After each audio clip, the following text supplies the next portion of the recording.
What makes this such a good scene? It's like great design with such great comedy at the same time. It makes no sense. Here's the other thing that okay, can we go back? Let's go back. Hey everybody, welcome back to another episode of Stuntmen React. I'm here with our friends Chris Cowan and Young Lee, and boy oh boy, this is gonna be a good episode. These guys are responsible for a lot of the really cool action that you guys have seen, both in Shang-Chi and the Kingsman films, some of the stuff in Solo, heck, even some of the classic videos on the Freddie W, aka Rocket Jump channel. So we're gonna jump into some really cool action scenes. We're gonna look at some junky action scenes. You guys are gonna break down how they would approach them differently.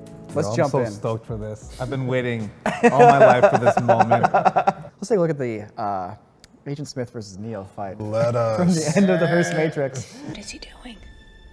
He's beginning to believe.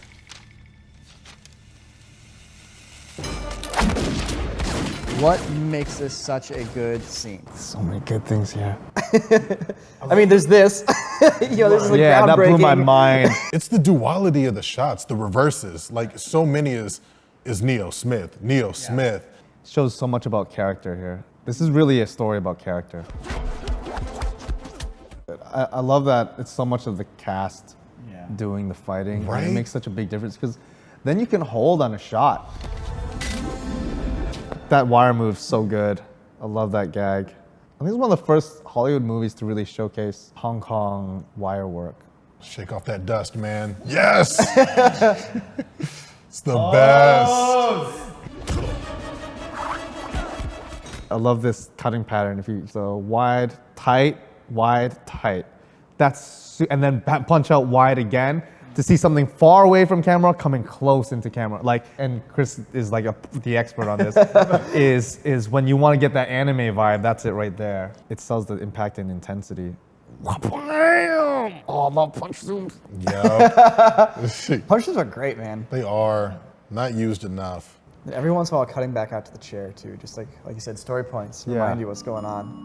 If you're enjoying this episode but want to see more, we've got an extended edition of it on the website, quarterdigital.com. Get the app in the iOS store and Android. All right, so a question for you guys about one-ers or long takes. One-ers have become a little more popular ever since that fight scene, the church fight scene in Kingsman. And they've been around before then, but like that one really brought the style like to the forefront. But a lot of them have hidden cuts. A lot of them have really obviously hidden cuts. What is your guys' opinion on doing a one-er but having hidden cuts? If I'm gonna do a one-er, I lean on the hidden cuts. But if I'm going to do that, it needs to be hyper stylized. Like even when we were working on Kingsman 2, and we were like, okay, we could put a stitch here and it would just go over someone's shoulder, and then we'd be like, that's boring. We don't want to just wipe off someone's shoulder to do a hidden cut. Like we have to find hidden cuts that people won't be able to really understand. Yeah.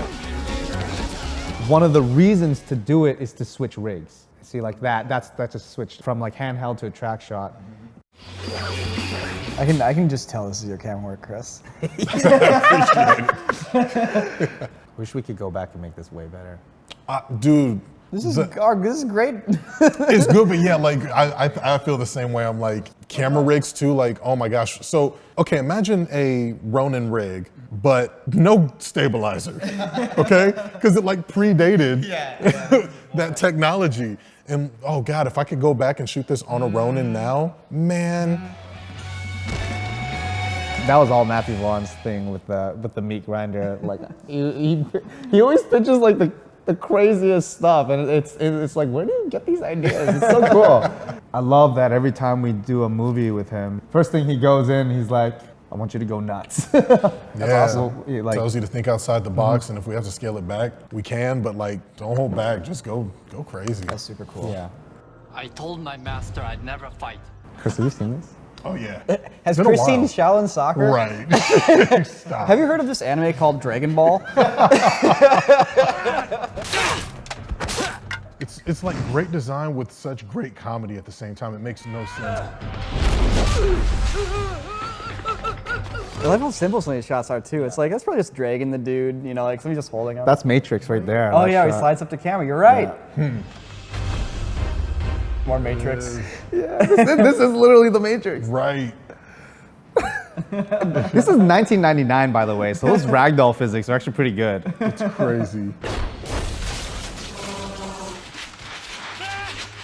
I wonder how they did that. I wonder if they just threw them at him. Honestly, they probably just threw that stuff at. They landed so well though. Yeah. I mean, they could have easily just rotoed him out. Knowing how sometimes they shoot these movies. Yeah. Right, just go for it. Like in the Death Dealer shot in Shang-Chi, there's a part where Death Dealer kicks Shang-Chi in the face, and that's like a full real kick in the face. It wasn't supposed to be a kick in the face, but it was fully real. So there's so much here story-wise. So first of all, this is the very first scene you see this character in action.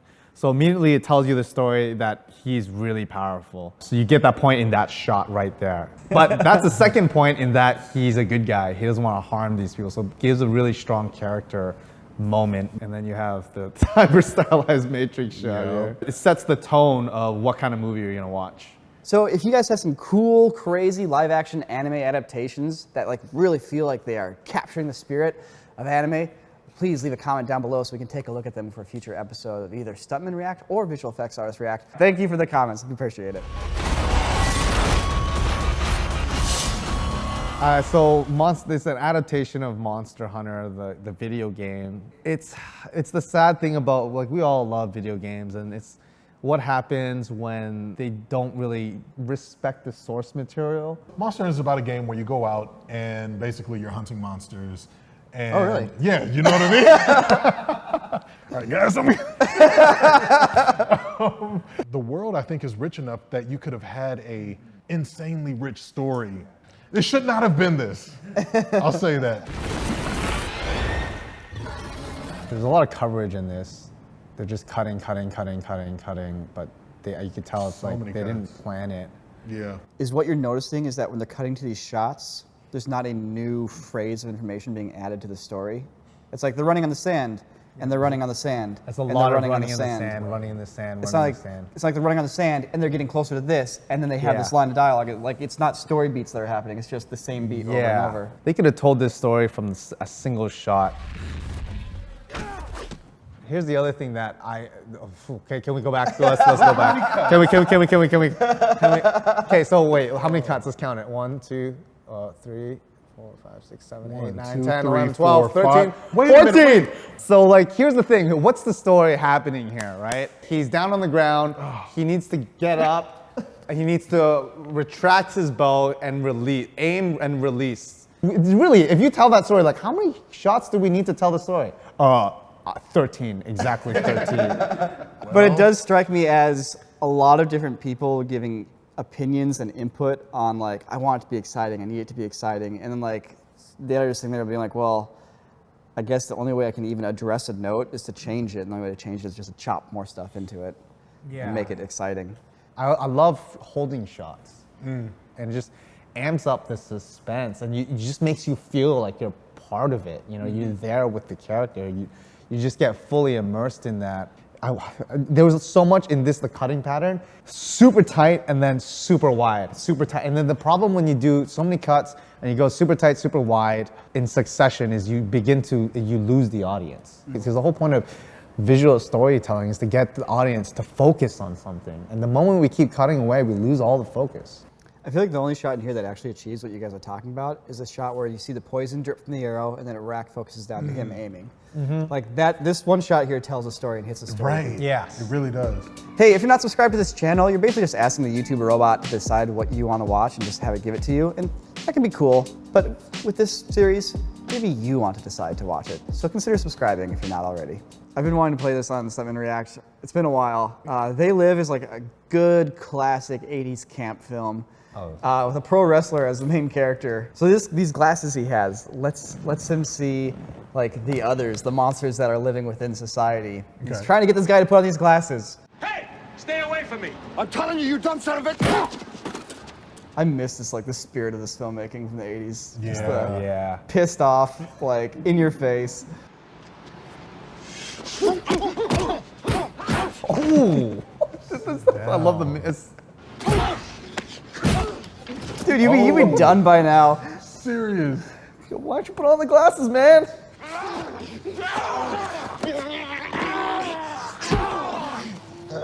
Suplex him or something. Oh! Yeah! Yo, back in that day, yeah, that's freaking concrete. They don't have they're not doing it on a rubber mat right there. Yo, who's it? Oh my God. Chill, dude. I have never seen that before. Oh, no. He gave him like 3 of those. Why have we not seen that move ever? It's gonna be in our next movie. Okay. You know what? This reminds me of a Family Guy fight. Oh, right. This is probably what inspired him, honestly. Right?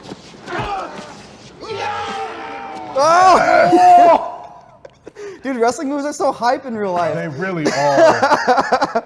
So what do you guys think about that fight scene? That was enjoyable. Yo, I loved it. It's funny how, like, you know, fight scenes like this, like, they carry so much emotion and they get you like so amped up. Yeah. But like, there's clear misses. Like, there's things where it's like, yeah, it's a movie, but like, it almost like engages you even more. You know, with writing, like when we look at scripts and we think of the action, what helps us the most is not necessarily the choreography, it's really the pacing and the tone and feeling of the action scene. So like, if this is written out like talking about how brutal and raw they're gonna be and long-winded, you know? And reveals too, I think are yeah, big, the too. reveals, Oh, yeah. are big, those story points. You're right, like reveal the board, reveal the bottle.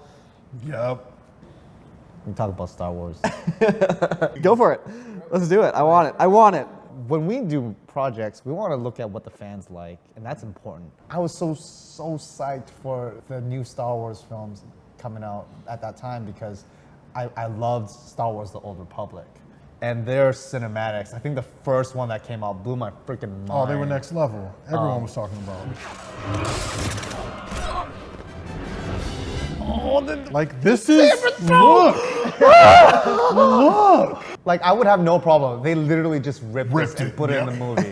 I would just be, Yeah. and the fans would go nuts! Yeah, fans are going At that nuts. moment! We got nothing even close to this in the sequels. Nothing even close to this in the sequels. And I'm like, the technology that we have these days, and we couldn't get a lightsaber fight that just blew people's minds, hurts my heart. Yeah, that's actually, I mean, that's one of the things about the lightsabers. Like, you see it here, it's like they're Jedi, so they know everything going on around them. So the lightsaber fight should be these hyper precise, as if robots were like perfectly executing every move. Oh, yeah. Right. And then so you get here when you have animation, because you can have everything be like centimeters away from misses. Everything's positioned perfect, you know?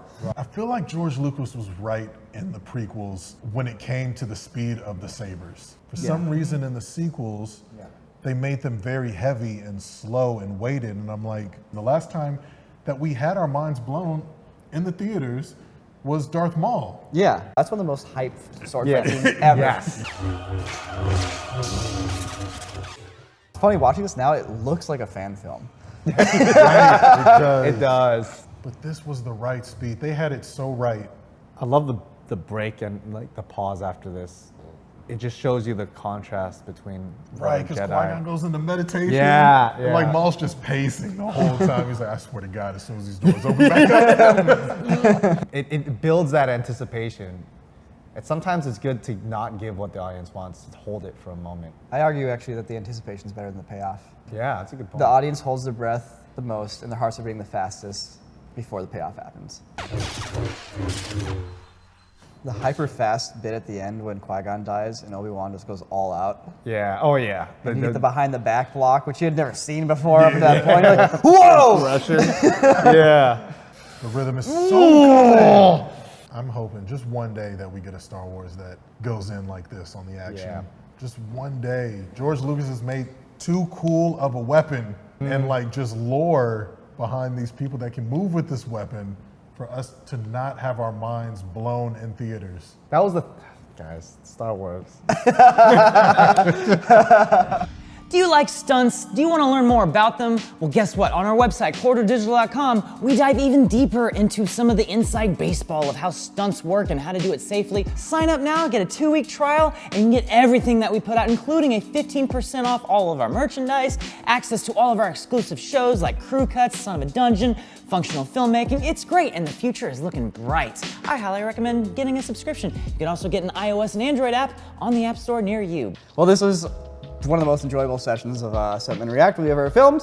Thanks for joining us, guys. Thank you for this emotional experience, dude. Oh man, I'm still feeling it. If you guys want to follow any of their work, Chris has a YouTube channel, RivenX3i. We'll have a link in the description below. Same thing, Instagram, RivenX3i.